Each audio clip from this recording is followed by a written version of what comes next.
Ayan na. So, ayan. Lalagay na natin. Yun, nilagay na.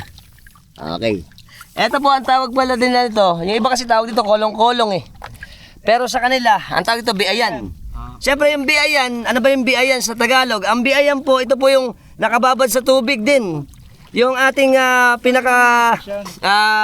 hulihan ng isda para dito sila buhay pa rin.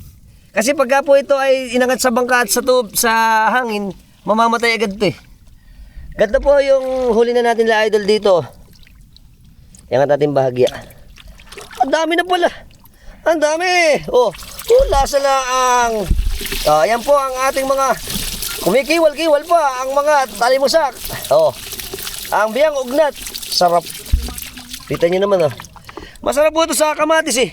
Very good. Nagustuhan yung video natin, share nyo na rin. At syempre, pakipollow na rin si paring Joven Avendaño sa kanyang Facebook.